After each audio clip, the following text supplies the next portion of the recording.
अपने लक्ष्य तक पहुंचो पहले, नहीं तो बीच में ही लुट जाओगे। भगवत प्राप्ति जब तक ना हो, अब तुम्हारे को प्रक्रिया बदलनी चाहिए। जो भजन करो वो भगवान को समर्पित करो, जो भजन करो वो भगवान को समर्पित करो। जिसको दीन दुखी देखो तो तन से धन से सुख पहुंचाने की चेष्टा करो और मन से भावना करो, भगवान आप तो परम उदार हो, आप इसे ठीक कर दो। भजन भगवान को दो, प्रार्थना भगवान से करो।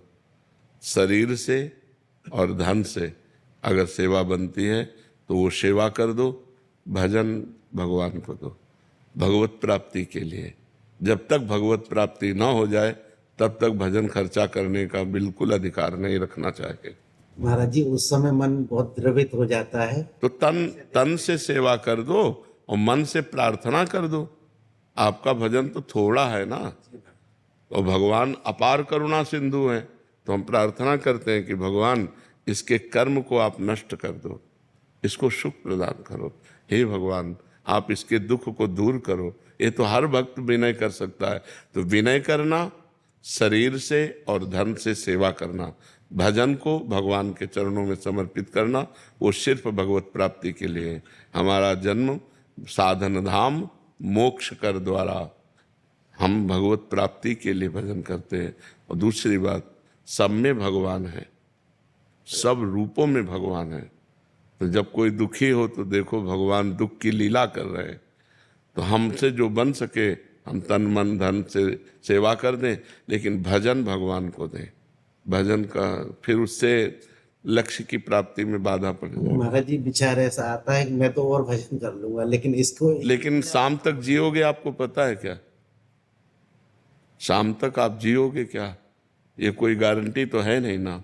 तो पहले हम अपना कार्य करते हैं मनुष्य जीवन का, पहले अपना कल्याण करें, अपने को भगवत प्राप्ति करें। तो जब आप भगवत प्राप्त हो जाओगे तो वासुदेवा सर्वम, कोई जीव बचा ही नहीं, सब भगवान ही है, यही अनुभव हो जाएगा। सिय राम में सब जग जानी। तो नाटक मंच पर दुख सुख का नाटक कर रहा है, वस्तुतः वो परमात्मा है, ऐसा ज्ञान हो गया तो ये वृत्ति भी चली जाएगी। समझ रहे ना? असलियत में परमार्थ में पहले तुम चढ़ो, तुम अध्यात्म को प्राप्त हो।